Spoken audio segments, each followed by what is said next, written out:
जी। जो भाई साहब आपको जो गिरफ्तार किया गया, कहाँ से कैसे गिरफ्तार किया गया, क्या केस लगाया आप पे? मैं 30 मार्च को जो है इधर किसान पंचायत थी नारायणगढ़ में और इधर कुरुक्षेत्र में और कैथल में, तो रात को हम लगभग 3 बजे पहुँचे थे। तो मैंने मेरे सारे साथियों को उनके ठिकानों पर उनके घर छोड़ दिया था और मेरी कुछ तबीयत ख़राब थी, पैरों में सूजन था, कुछ गले में खराश थी, खांसी की दिक्कत थी, जुकाम की दिक्कत थी और 1 तारीख को फिर हमने अगले अपने जो कार्यक्रम थे उधर जाना था। लेकिन मैं 31 तारीख को जो हमारा ऑफिस है बैल में उधर जा रहा था और हॉस्पिटल जाना था। वहाँ से मुझे कुछ मेरे जानकार मिलने वाले बैठे थे, तो पुलिस ने वहाँ मैं अकेला ही था अपनी गाड़ी में और वहाँ मुझे उन्होंने एक जानकारी भाई एक दूसरे को जानते हैं वैसे रोका, मेरी गाड़ी की चाबी ली, मेरे मोबाइल सब चीज़ें छीनी और मुझे चोर रास्ते से, जिस रास्ते से जानवर भी नहीं जाते उन रास्तों से वो उबड़ खाबड़ जगह पर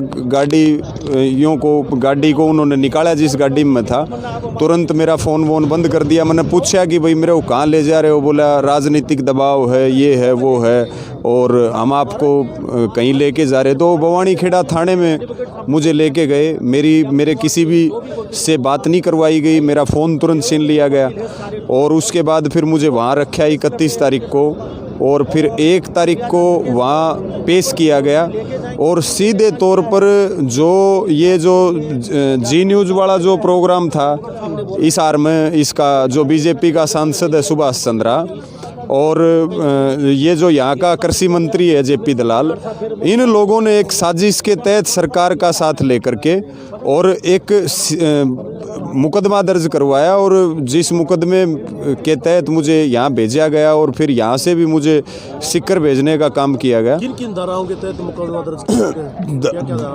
धारा 504 और 505 और 153 और 153A ये धाराएं लगाई गई। आपकी जो जमानत रिहाई में बहुत टाइम लगा, इसके पीछे क्या कारण था? ये तो देखिए, मुझे क्योंकि मेरा किसी से बाहर ज़्यादा संपर्क नहीं हुआ, मेरी मुलाकात बंद थी जेल में, किसी से मिलवा नहीं रहे थे कि भाई राजनीतिक दबाव है, आपको किसी से मिलवा नहीं सकते। मुझे नहीं पता बाहर का बहुत ज़्यादा, लेकिन मैं ये मानता हूँ कि हम अपने हक की लड़ाई लड़ रहे और अंतिम समय तक लड़ेंगे और इस न्याय व्यवस्था जो है उसके ऊपर हम भरोसा करते हैं और निश्चित तौर पर आज बाहर आए हैं और आप देख रहे सारे मेरे परिवार के, मेरे बड़े छोटे सब आ रहे जी। जो है पुलिस और जो जेल प्रशासन का व्यवहार कैसा रहा? देखिए, व्यवहार अच्छा नहीं रहा। पुलिस का व्यवहार तो हम जवान की बात करें, किसान की बात करें, लेकिन हम हमेशा ये बात बोलते हैं कि पुलिस जनता की पुलिस बन के काम करे, ना कि खट्टर की पुलिस बन के काम करे। लेकिन जो वहाँ गिरफ्तारी मेरी हुई वो खट्टर की पुलिस बन करके मेरी गिरफ्तारी की गई। मेरे साथ व्यवहार जो है वो सरकार की पुलिस बन करके मेरे साथ व्यवहार हुआ और जेल तो फिर आप जानते हैं भाई साहब, जब यहाँ तक आ गए तो मैं बहुत ज़्यादा बातें तो उसके बारे में क्या कहूँ। नहीं, पुलिस ने आपको कारण नहीं बताया कि आपको इस वजह से किया गया? मुझे कोई कारण नहीं बताया।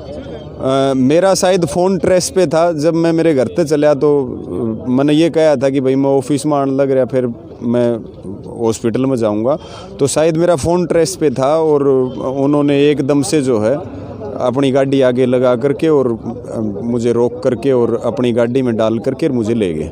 अब रवि आज़ाद की आवाज़ दबने वाली है, जिले की तरफ बुलंद और ज़्यादा बुलंद होने वाली है। भाई साहब, अगर आवाज़ दबने वाली होती तो हम आंदोलन के रास्ते पर क्यों चलते? और जो जेल है या मुकदमे हैं वो हमारे लिए गहने के समान है।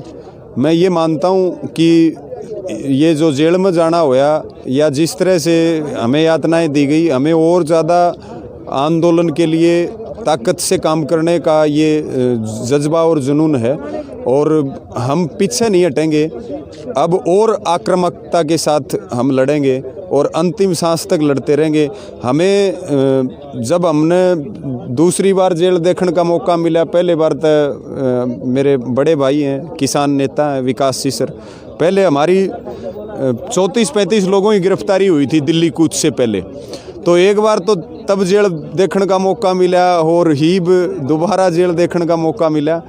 तो जेल के बाद तो मौत होती है और हम मर तो सकते हैं लेकिन अपनी आवाज़ नहीं दबने देंगे और इस कुनबे की आवाज़ न्यू उठाते रहेंगे और न्यू जो है अपने इस किसान कौम की लड़ाई लड़ेंगे सारी जिंदगी। अंतिम सवाल, कोई बड़ा किसान नेता यहाँ नहीं है जो ये किसान आंदोलन में जितने भाग ले रहे हैं उनके पीछे क्या कारण रहा? कोई बड़ा नेता ऐसा है जी, बड़ा किसको कहते हो? ये भाई विकास है हमारे।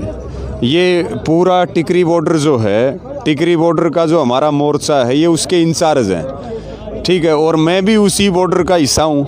अच्छा, उसके बाद अलग अलग जो है हमारे साथी अलग अलग ये खटखट टोल से चल के आ रहे। ये भाई हमारा कुलदीप है, ये हमारे उधर चैड वाले साथी हैं, सारे के सारे ये बड़े नेता हैं जी। ये लड़ाई नेतागिरी की नहीं है, ये आंदोलन हकों का है और ये जनता का आंदोलन है और जनता इसका नेतृत्व कर रही है। और ये तो दिन रात, ये जो मैंने आपको नाम गिनाए, ये दिन रात किसानों के काम में पूरा जीवन समर्पित कर रखा। मेरे लिए तो इन तो बड़ा कोई है नहीं जी, ये तो खूब बड़े हैं। और सारे जो है पूरा संयुक्त किसान मोर्चा और सारे अपने हमारे सारे साथी सब ने खूब समर्थन दिया है जी।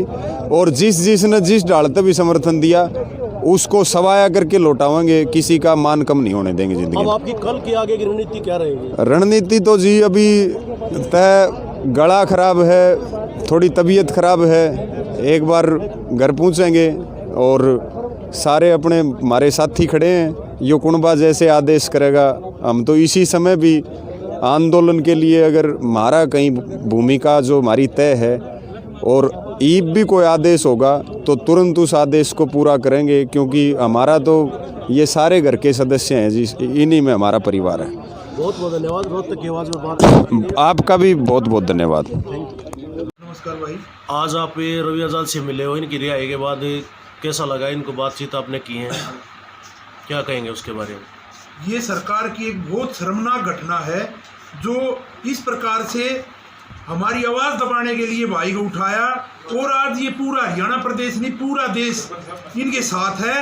और आइंदा सरकार को ऐसा कदम न उठाए कि किसानों में जोश आए जिससे और कोई गलत कदम किसान उठा ले। सरकार हमारे शांति प्रिय आंदोलन का ये इम्तिहान ना ले, इसको शांति प्रिय आंदोलन को कुचलने की कोशिश ना करे, अन्यथा किसानों की जो जायज़ मांग है उसको मानने का काम करे और ऐसे किसी भी भाई को उठाकर ऐसे जागती करने का काम न करे। ये पूरा समाज आज भाई रवि आज़ाद के साथ है और किसी भाई को भी अगर उठाने की बात करें या कोई बात करें तो हम उस भाई के साथ हैं सब। और उठाना है तो पूरे किसान समाज को उठाओ, हम सब गिरफ्तारी देने के लिए तैयार हैं। ये इस टाइप की घटना ये निंदनीय घटना है और ये किसानों के साथ ये बर्ताव न किया जाए। किसान अन्नदाता इस देश का पेट भरने का काम करता है। आज किसान 135 करोड़ का देश है और 200 करोड़ का पेट भरने का काम भारतवर्ष का किसान करता है। इसके पास सरप्लस अनाज है। इस देश की सुरक्षा का काम सभी किसानों के बच्चे करते हैं। मेरे साथ भाई दीपक फौजी बैठे, जितने भी आज हमारे मिलिट्री में जवान है या पुलिस फोर्स में जवान है, सभी किसान और कमेरे के बच्चे हैं। तो इस किसान के साथ अत्याचार और अन्याय करने की कोशिश न की जाए। और ये सारा समाज आज एकजुट है और हम सब एकजुट हैं और जिस भी भाई के साथ अत्याचार होगा सभी पूरा समाज आज उसके साथ खड़ा है। और इस घटना की हम कड़े शब्दों में भर्त्सना करते, निंदा करते हैं। क्या लोकतंत्र में आवाज़ उठाना गलत है? ना, लोकतंत्र में आवाज़ उठाना एक लोकतंत्र का हिस्सा है। महात्मा गांधी ने भी आवाज़ उठाई थी, भगत सिंह ने भी आवाज़ उठाई थी, उन्होंने गलती की तो हम भी गलत कर रहे हैं। फिर नेताजी सुभाष चंद्र बोस ने भी आवाज़ उठाई थी। तो ये आवाज़ उठाना तो एक लोकतंत्र का हिस्सा है। संयुक्त मोर्चे ने यह कहा था जब तक आंदोलन का हल ना हो जाए, किसी नेता को गिरफ्तार ना किया जाए, फिर भी रवि आज़ाद को प्रशासन ने गिरफ्तार किया। इसके बारे में आप क्या कहेंगे? इसके बारे में हम सरकार की इस घटना की निंदा करते हैं, भर्त्सना करते हैं और आगे से ऐसा कोई कदम सरकार न उठाए।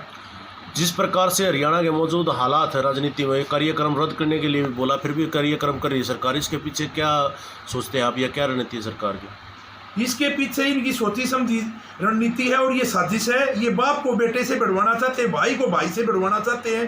क्योंकि जो मैंने अभी आपको 1 मिनट पहले जो बात बताई है, जो पुलिस फोर्स में बच्चे हैं या हमारे भाई हैं, वो भी हमारे ही बच्चे और भाई हैं, ये उनसे हमारे को भिड़वाना चाहते हैं। ये इनकी एक रणनीति है। हमारे को सोच समझकर इसमें कदम उठाना पड़ेगा और सोच समझकर हमने फैसला लेना पड़ेगा और हम जो संयुक्त मोर्चे की जो कॉल होगी उसकी पालना हम जरूर करेंगे। रोहतक की आवाज़ में बात करने के लिए बहुत बहुत धन्यवाद।